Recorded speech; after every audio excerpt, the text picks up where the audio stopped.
Sodium light bled across a two-lane shoulder on State Route 18 as a maroon compact sat nose right to the ditch, headlights paling toward a slow death. On the driver's seat back, a denim jacket neatly hung. On the passenger seat, a brown leather purse holding a wallet with $43, a license, and a prom photo that still smiled into the dark. October 23, 1987, Wellington, Ohio. Until DNA finally broke the silence and gave investigators a name to chase. Block 1. Route and Original Scene. Route and Clock. At 9:47 p.m., 17-year-old Isabel Rivera locks up after her shift at Henderson's General Store and heads home along SR 18, a familiar about 15-minute drive that skirts an old Sinclair station and the harvested fields by the Morrison place. Her parents expect her by 10:15 p.m. When she hasn't arrived by 10:45, they call the store. No answer. At 12:17 a.m., October 24th, her father finds the car 6 miles from the store and 4 miles from home, pulled cleanly onto the shoulder. Roadside tableau. Headlights still on, battery fading. The engine cold. Driver's door slightly ajar. The keys dangle from the column. On the passenger seat, a purse with wallet, $43, plus driver's license, plus prom photo, sits undisturbed. A denim jacket is draped over the seat back, not tossed. No skid marks, no broken glass, no disturbed gravel. Later examination will show no mechanical fault. Fuel half tank, tires sound, engine healthy. Found not found. Scene density. Found physical. Denim jacket hung in place. Purse intact. Headlights left on, battery drained by morning. Found context. Closing time 9:47 p.m. Expected ETA 10:15 p.m. Car discovered 12:17 a.m. on SR 18 shoulder. Not found. Skid gouge, break-in or pry on the car, a rummage pattern, a debris arc, or a drag into the ditch. No hood up or hazard posture suggesting breakdown. No theft signature. Cash and ID remain. Witness pulse. Main Street is quiet after 10. A couple of farm pickups roll through. No one reports a curbside pickup or argument outside Henderson's. A neighbor along 18 later recalls a brief idle out on the shoulder sometime after 10. Then silence. Thin detail, but it lives in the right corridor. The first twist, ordinary versus facts. The easy reads, deer dodge, car trouble, quick robbery, fall apart under the first pass. No skid, no repair stance, no theft. The cabin looks paused, not ransacked. With cash and ID sitting where any prowler would see them, motive is not the wallet.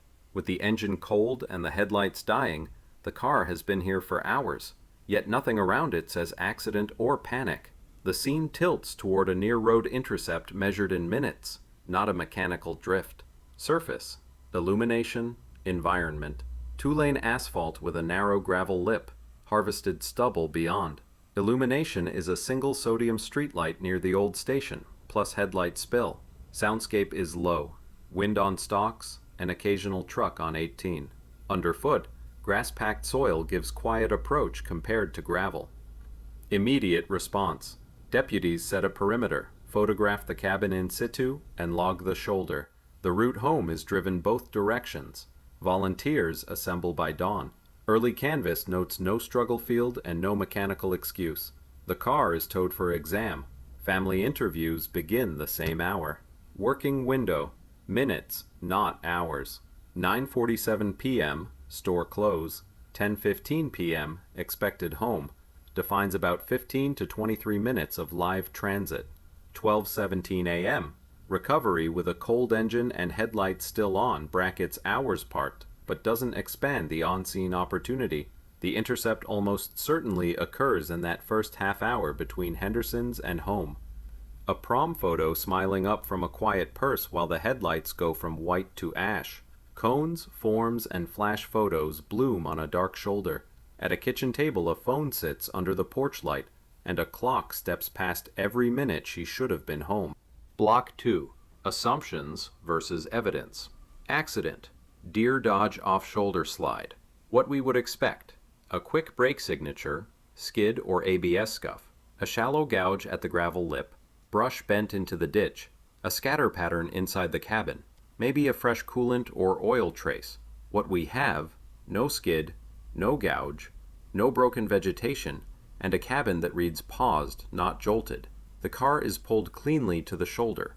The engine is cold long before discovery. Accident logic fails on the surface read. Mechanical failure.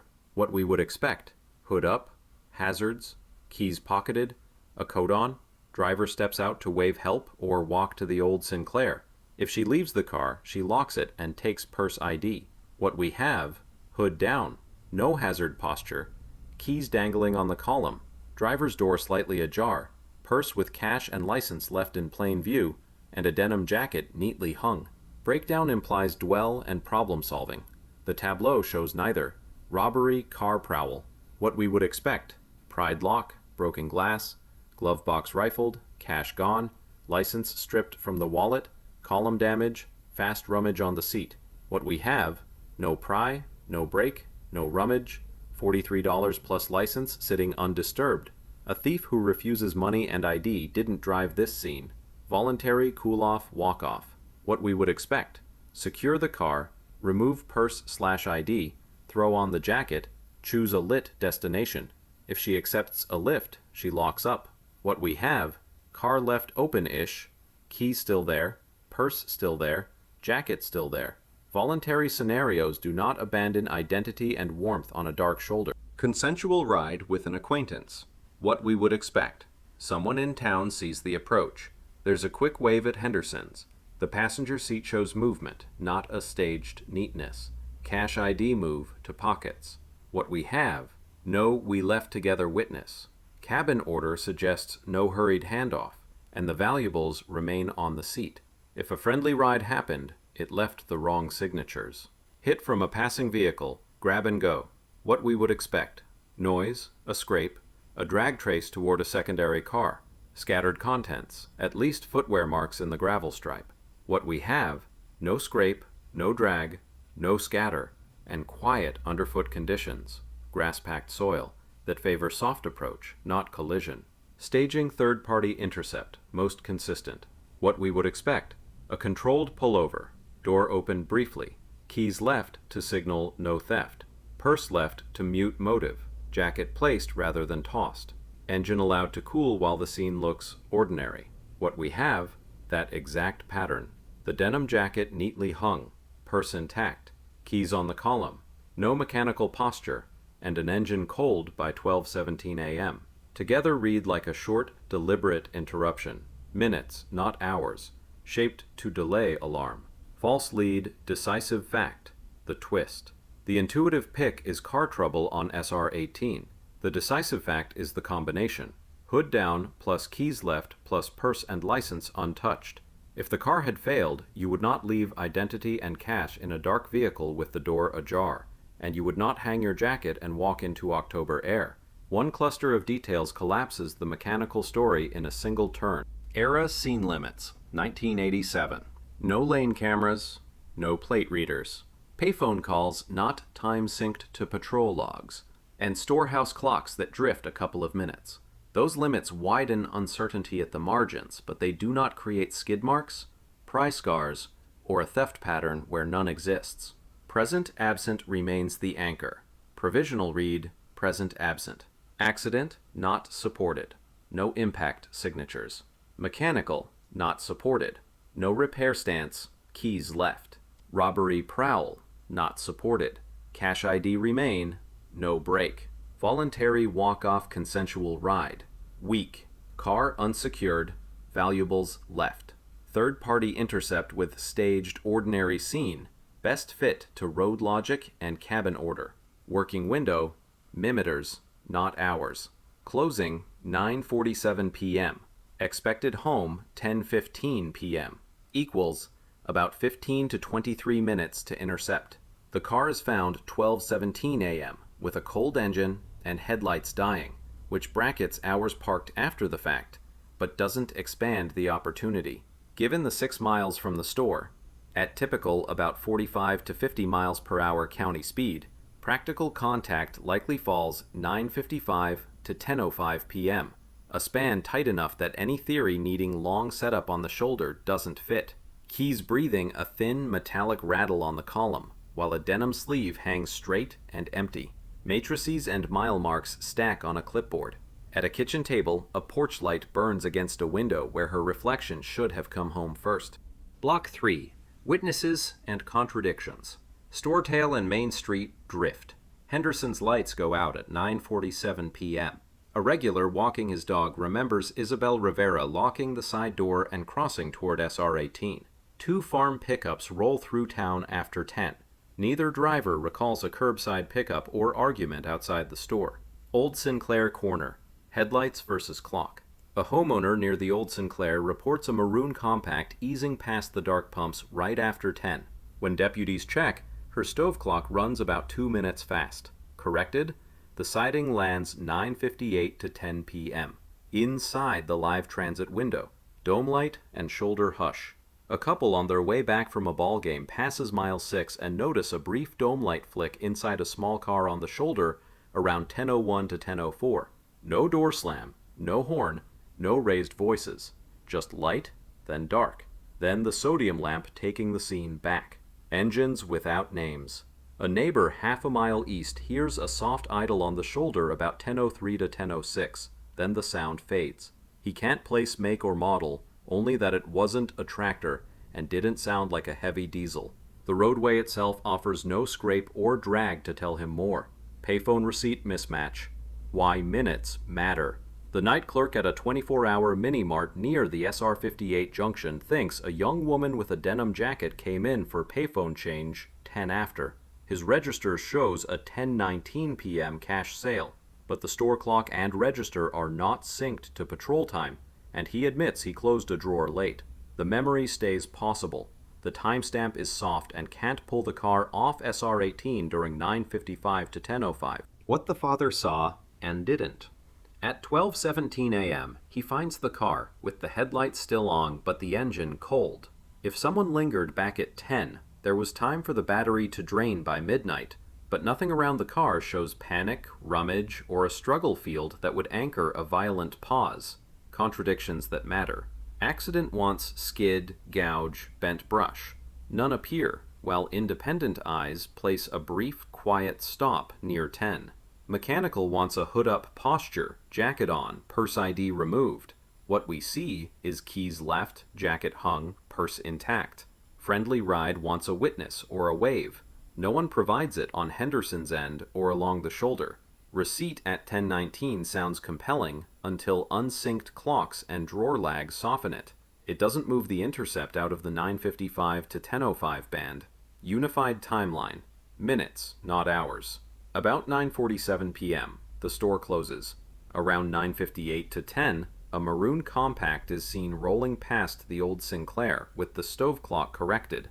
About 10:01 to 10:04, a dome light flash is observed along the SR 18 shoulder. Around 10:03 to 10:06, a neighbor reports hearing an idle engine, then silence. By about 10:15, the expected arrival home passes without return. At 12:17 a.m., the car is located, the engine cold, and headlights fading. Taken together, this minute-scale overlap favors a near-road, quiet intercept, with no loud mechanical failure, no theft pattern, and no consensual handoff anyone recalls seeing. Working window. Minutes, not hours. Operationally, the intercept sits 9:55 to 10:05 p.m., with 2 to 3 minutes of clock drift tolerated for analog error. Any theory demanding a long on-scene setup or overt disturbance doesn't fit. One moth circling a sodium lamp while a dome light blinks and goes out. Statements get typed and clocks reconciled. At a kitchen table, a prom photo waits in a wallet that never should have left the passenger seat. Lock 4. Technicals and breakthrough. Reopen kit. Clean protocol. Items are unsealed one by one under a hood. Denim jacket, cuff hems, inner collar, purse strap hardware liner seam, driver's door pull and interior belt buckle webbing, ignition key shank and column bezel, and a tiny paint flake lifted years ago from the hood's leading edge. Fresh gloves per item, forceps swapped between lifts, bench and tool pre-post swabs logged, reagent blanks ride every batch. Eliminations first. Immediate family, store co-workers on the close, the father who found the car, first arriving deputies, and the tow operator. Low template recovery, where it stalled. qPCR returns sub-nanogram yields across touchpoints. Mini STR from the jacket cuffs and door pull generates mixed, stutter-prone partials, insufficient for a database hit and not probative alone. Archival latents produce a fatty palm smear on the hood lip that, in 1987, was non-value. Modern VMD, vacuum metal deposition, picks ridge flow consistent with an adult male palm placement at the edge of the open hood. Controls remain clean. The classic playbook stalls for power, not process. Microtrace, the non-DNA turn. Door pull belt webbing. Residues. GCMS flags diesel range hydrocarbons, C12 to C28, with a lithium soap thickened grease note. Door hinge or equipment service, not retail counterfilm. Purse strap hardware, fibers, PLM SEM shows trilobal polyester microfibers with acrylic binder dust, typical of an insulated work jacket liner, not denim. Hood lip, paint transfer. SEMEDS identifies chromate pigmented alkyd enamel with yellow iron oxide lead molybdate, a late 80s fleet color system uncommon on passenger cars, common on service trucks equipment. None of these is source unique, but together they steer away from a teen driver on SR18 and toward someone who lives around trucks, grease, and insulated workwear. Low input SNP library. The breakthrough. The lab composites the highest yield touch extracts, ignition key shank plus driver's door pull, and builds a low input SNP library. Fragment length centers around 113 to 144 base pairs. Post-QC call rate lands around 90 to 92%. Mixture assessment supports a single source male distinct from all eliminations. Bench blanks and reagent controls remain negative. STR could not stand. SNPs succeed.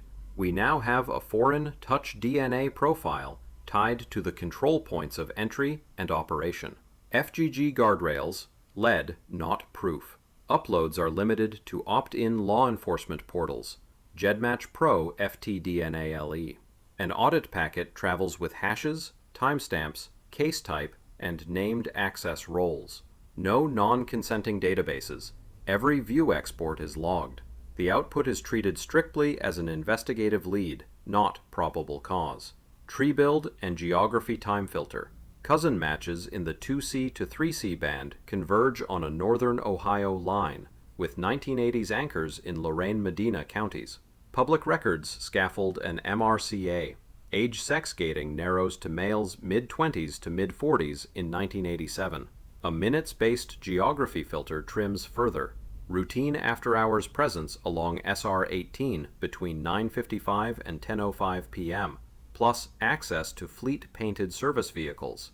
Route merchandiser, vending, ICE, supplier. Payphone technician, light utility subcontractor. The fleet enamel and grease signatures weight candidates with shopyard adjacency rather than retail floor rolls. Shortlist, less than or equal to 3. After pruning out-of-region and wrong-age branches, the pedigree plus microtrace plus minute filter yields a shortlist of 2 to 3 men whose roots plausibly bridge Henderson's SR18 shoulder inside the window, e.g., a vending route merchandiser closing a machine pull, a payphone service tech logging a late maintenance call, or a light utility subcontractor clearing a work order. Each entry is tabled with MRCA link, 1987 employer route, why the 9:55 to 10:05 band fits, and what records can test it. Work orders, yard logs, fuel slips. Cross-checks against innocent transfer. The foreign SNP profile repeats across independent lifts, key shank and door pull. Not a one-surface fluke. All eliminations are negative. Chain of custody shows continuous seals on jacket, purse, and paint flake packets. Crucially, the work jacket fiber, fleet enamel chip, and diesel grease residues sit on hand use points. Door ignition. Not on the purse contents. hard to square with casual counter contact. Deliverable and confirmation plan. Pedigree tree with MRCA path and match notes.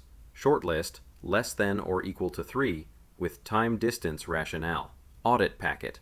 Hashes, consent, access log. Confirmation plan. Quiet surveillance. Lawful discard collection. STR comparison to the foreign profile, and, if probative, a court-authorized confirmatory buckle. FGG points. The discard, STR, buckle proves. Working window. Application. Prioritize candidates whose Saturday routes put them on SR18 within about 5 to 10 minutes of 10 p.m., with plausible 1 to 3 minute dwell at the shoulder without hazards or attention. Anyone who cannot clear those minute gates falls off. A crescent of yellow fleet enamel on a maroon hood, 2 paints that met for a moment and never should have. A digital tree accrues boxes and arrows. In a quiet kitchen, a prom photo dries in lamplight beside a cup of coffee someone poured and never drank. Block 5. Resolution and arrest. Lead classic workflow. Forensic genealogy remains a lead, not proof.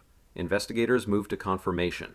Quiet surveillance on the short list from Block 4. Men with after-hours access to fleet-painted service vehicles who could be on SR18 inside 9:55 to 10:05 p.m.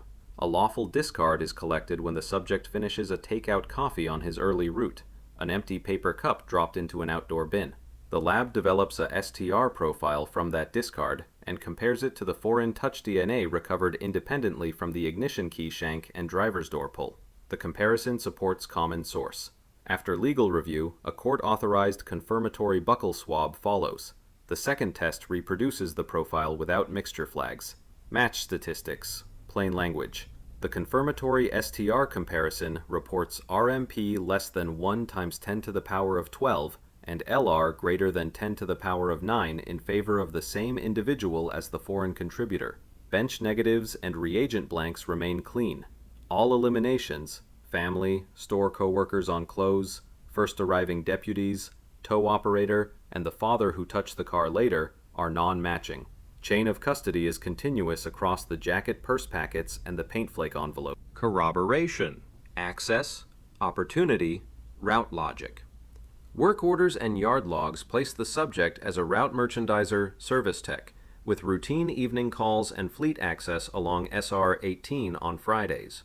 His route times reasonably put him within 5 to 10 minutes of the shoulder at 10 p.m. without drawing attention. Class traits from the lab line up with his environment. Chromate pigmented alkyd enamel in a yellow lead molybdate system used on his company trucks.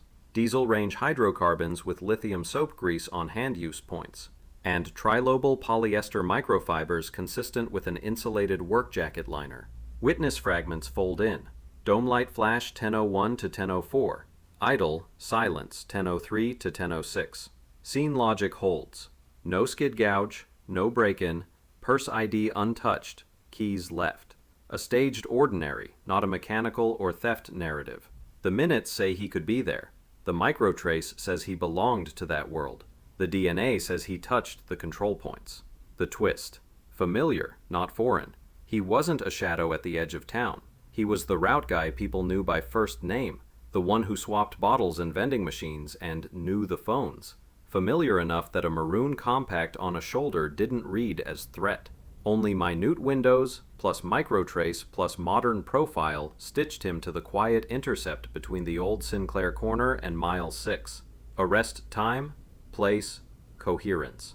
At 6:14 a.m., officers contact the subject in a workplace parking lot as he steps from his service truck toward the loading bay. The timing minimizes risk at a residence, matches his dawn routine, and cleanly supports the warrant plan, vehicle and outer garments in plain view, any interior search under separate authority. He looks at the uniforms, just a beat, and for the first time he doesn't read as the route guy. He reads like a stranger. The arrest is without incident. Charging framework. 3 pillars. Identification.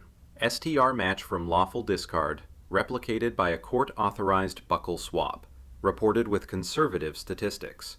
Access opportunity. Documented route and fleet access placing him on SR18 inside the 9:55 to 10:05 p.m. intercept band, with plausible 1 to 3 minutes of shoulder dwell without hazards. Corroboration. Scene logic. No accident or theft signatures. Class traits. Fleet enamel, diesel grease, work jacket fibers, on door ignition contact points, negative eliminations, and continuous custody on all legacy items. FGG remains cited only as an investigative lead. Proof comes from the discard, STR, buckle sequence.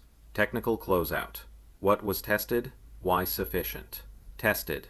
Driver's door pull and ignition key shank. Primary touch DNA. Denim jacket cuffs and purse hardware, contextual negative. Paint flake, class evidence. Plus discard cup and confirmatory buckle. QPCR guided low input handling. STR confirmation met reporting thresholds. Mixture assessment indicated a single source male. Blanks and bench controls were negative. Sufficiency rests on independent replication, minute scale time distance fit, and non-overlapping controls that close off innocent transfer and bench carryover. A pale coffee ring drying on asphalt while the match report prints. Warrants, seals, signatures. In a quiet kitchen, a prom photo keeps smiling from a wallet that came home without the girl who should have carried it.